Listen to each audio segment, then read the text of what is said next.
Good morning students. हम भूगोल के बारे में बात कर रहे थे और जानकारी प्राप्त कर रहे थे मानव भूगोल और भौतिक भूगोल में। भूगोल की कल हमने भूगोल की शाखाओं के बारे में जानकारी प्राप्त की। भूगोल की शाखाएं दो शाखाएं हैं, मानव भूगोल और भौतिक भूगोल। भौतिक भूगोल में हम 11वीं क्लास में पढ़ चुके हैं और मानव भूगोल की हम बात कर रहे थे। तो भौतिक भूगोल में मानव भूगोल में अंतर ये है कि हमारे को जो प्राकृतिक रूप से जो भी भूदृश्य दिखाई देते हैं वो सभी भूदृश्य भौतिक भूगोल में शामिल हैं, क्योंकि इन भूदृश्यों को बनाने में मानव का कोई सहयोग नहीं रहा है। तो हम इसको भौतिक भूगोल में शामिल करते हैं। जैसे बताया था, पर्वत है, पठार हैं, नदियां हैं, वनस्पतियां हैं, जंगली जानवर हैं, ये सभी किस में आते हैं? भौतिक भूगोल में।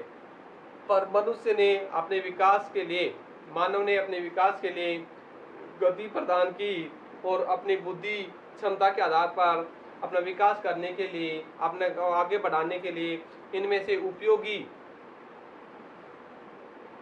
तथ्यों को एक एकत्रित करके और अपनी अग्रसर की स्थिति को आगे बढ़ाने की कोशिश की है, जो हम मानव भूगोल में पढ़ेंगे। यानी जिस भूदृश्य को या जिस तथ्यों को बनाने का मानव का सहयोग रहा है वो सभी मानव भूगोल के अंतर्गत आता है। तो बच्चों, हम भूगोल की शाखाओं के बारे में बात की थी। भूगोल की शाखाएं कितनी? भूगोल की शाखाएं दो, मानव भौतिक भूगोल, भूगोल मानव भूगोल। क्वेश्चन आता है भौतिक भूगोल या मानव भूगोल में अंतर, या भूगोल की शाखाएं कितनी होती हैं। तो भौतिक भूगोल हम पढ़ चुके हैं, अब अध्ययन करेंगे हम मानव भूगोल का। तो बेटा, मानव भूगोल के अंतर्गत हम जानकारी प्राप्त करेंगे कि मानव भूगोल का केंद्र बिंदु क्या रहा है। तो आप सभी को इस बात से अवगत होंगे कि मानव भूगोल का केंद्र बिंदु मानव ही है, क्योंकि मानव अपने विकास के लिए उनमें कुछ परिवर्तन करता है, कुछ गतियां प्रदान करता है। तो केंद्र बिंदु मानव माना गया है, क्योंकि मानव इनमें क्या है? क्रियाशील है, गतिशील है। उसके बाद बात करेंगे मानव भूगोल का जन्म और विकास। मानव भूगोल का जन्म 18वीं सदी से में हुआ है और विकास की बात करें तो 18वीं सदी से लेकर वर्तमान तक, यानी आज तक मानव भूगोल का विकास जारी है। मनुष्य अपनी आवश्यकताओं की पूर्ति के लिए कुछ ना कुछ इनमें परिवर्तन करता रहता है। तो परिवर्तनशील जिंदगी मनुष्य अपने जीता है, चंचल मनुष्य है, चंचल व्यवहार होने के कारण अपने आप को विकास की ओर अग्रसर करता है। तो बात है मानव भूगोल की।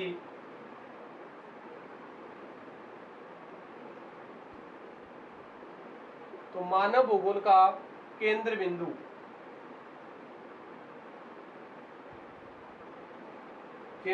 रहा है मानव। कौन है? मानव भूगोल का केंद्र बिंदु कौन है भाई? मानव। मानव केंद्र बिंदु होने के कारण है कि मानव क्रियाशील है।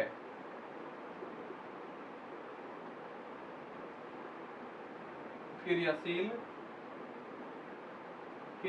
है। ठीक है, कि मनुष्य क्या है? क्रियाशील है। मनुष्य अपने विकास के लिए कुछ ना कुछ भौतिक स्वरूपों में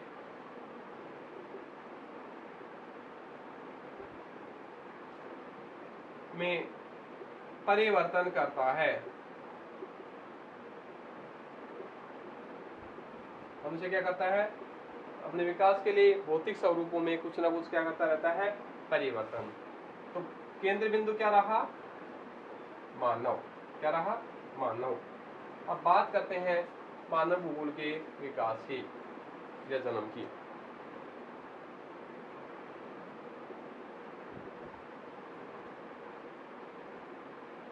मानव भूगोल का जन्म या विकास।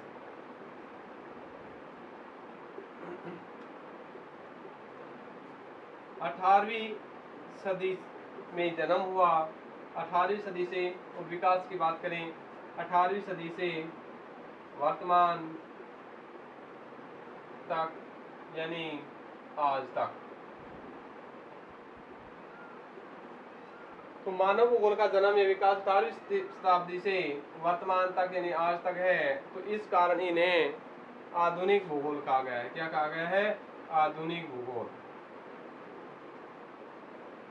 आधुनिक भूगोल कहा गया है किसे? मानव भूगोल को, क्योंकि मनुष्य आज भी अब भी कुछ ना कुछ इसमें परिवर्तन करता रहता है, कर रहा है। अपने विकास को आगे बढ़ाने के लिए, अपने आप को विकसित करने के लिए कुछ ना कुछ परिवर्तन करता है।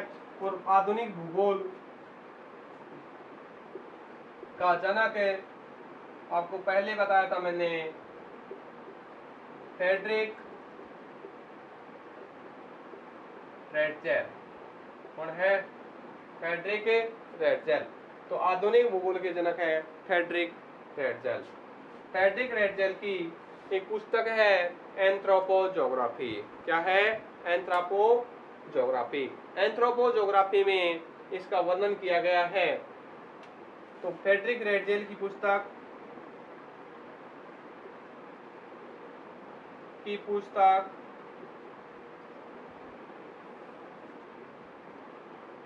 एंथ्रोपोजोग्राफी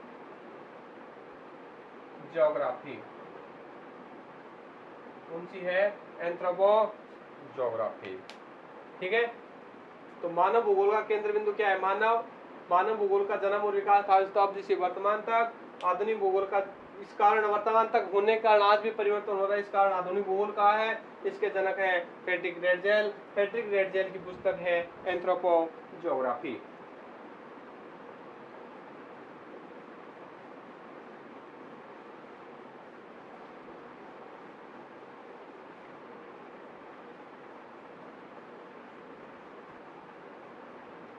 अब बात आती है मानव भूगोल की परिभाषा।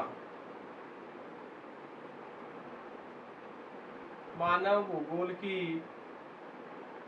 परिभाषा या परिभाषाएं। मानव भूगोल की परिभाषाओं में रेटजेल के अनुसार, फ्रेडरिक रेटजेल के अनुसार, देखो रेटजेल ने मानव भूगोल की परिभाषा देने में सावधानी बरती है। उन्होंने कहा है कि मानव समाज और धरातल के मध्य इनका संश्लेषित अध्ययन करना, यानी मानव समाज और धरातल के मध्य किस किस का निर्माण हुआ है, कौन कौन सी वस्तु या कौन कौन से उत्पाद या भूदृश्य बने हैं, उन सभी का अध्ययन करना ही क्या है? मानव भूगोल। अच्छी पुस्तक में दी है मानव भूगोल, और रेटजेल की पुस्तक है एंथ्रोपोजोग्राफी। उन्होंने क्या कहा है? मानव समाज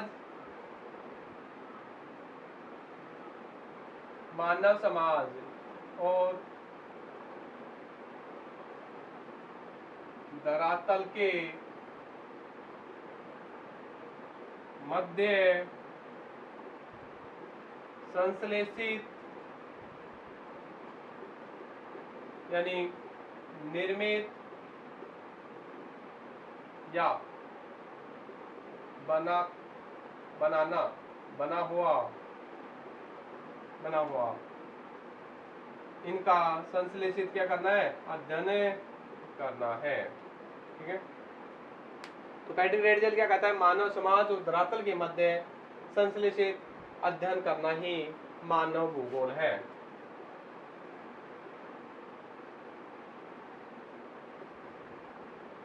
फ्रेडरिक जो रेटजेल है वो जर्मनी भूगोल देता है। कहाँ के हैं? जर्मनी। जर्मनी विद्वान है या भूगोल वेता है।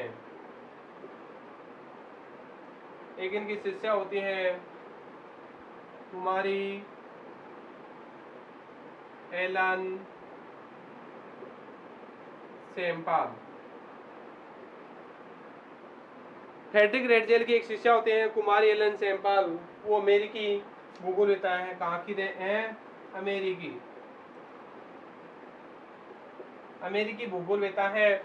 इन्होंने भी मानव भूगोल की परिभाषाएं दी हैं, इनसे मिलती जुलती ही परिभाषाएं दी हैं। उन्होंने कहा है कि मानव समाज और धरातल के मध्य संश्लेषित अध्ययन किसके द्वारा है? रेडजेल की।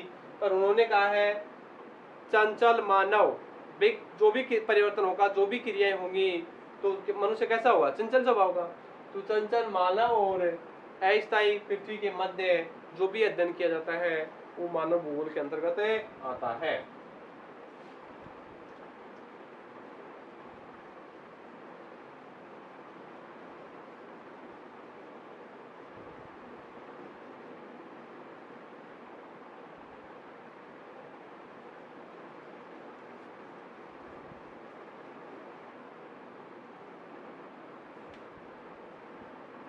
रेडजेल की शिष्या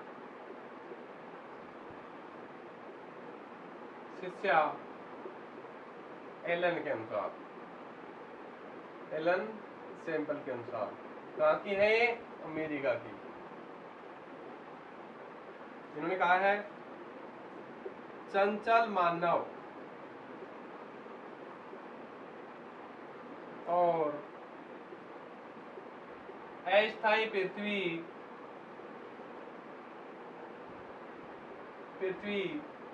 के मध्य संश्लेषित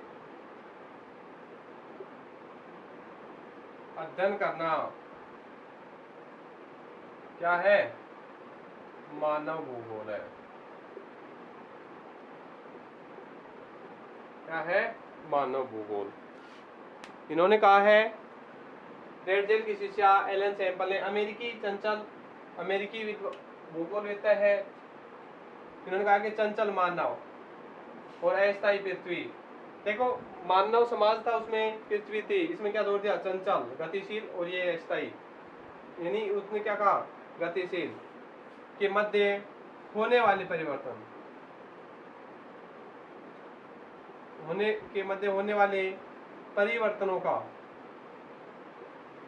परिवर्तनों का संश्लेषित अध्ययन करना ही क्या है? मानव भूगोल है। इनको कहा गया है नियतिवादी। क्या कहा गया है? रेडजेल को और इन्हें को, दोनों को नियतिवादी। क्या कहा है? नियतिवादी। अब है संभववादी आएंगे, विडाल डी ला ब्लास। उन्होंने भी कुछ मानव भूगोल की परिभाषाएं दी है, इनसे थोड़ी सी घट के परिभाषा दी है, उसके बारे में भी हम अध्ययन करेंगे।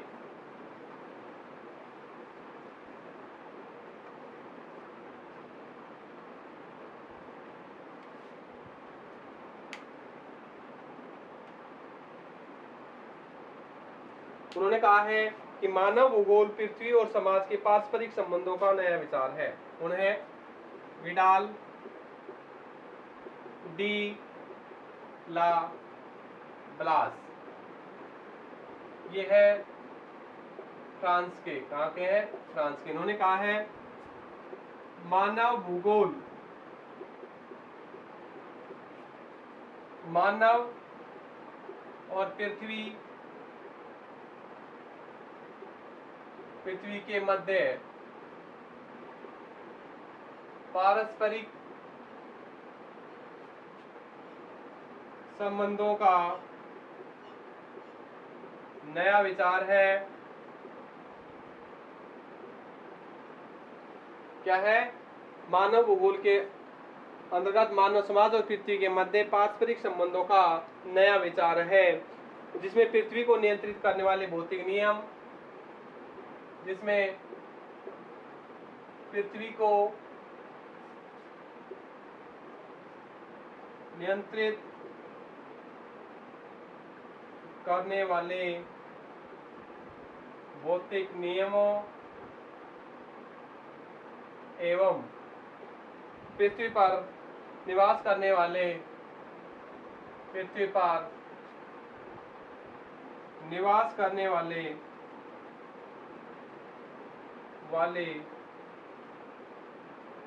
समाजों के मध्य संश्लेषित अध्ययन है।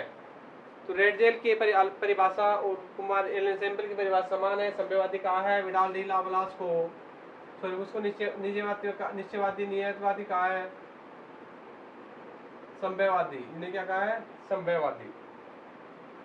ठीक है, ये संभववादी है। विडाल डी लाप्लास फ्रांसिस से है। मानव भूगोल, मानव समाज और पृथ्वी के मध्य पारस्परिक संबंधों का निर्णय विचार है, जिसमें पृथ्वी को नियंत्रित करने वाले भौतिक नियम और पृथ्वी पर निवास करने वाले समाज के मध्य संश्लेषित अध्ययन है।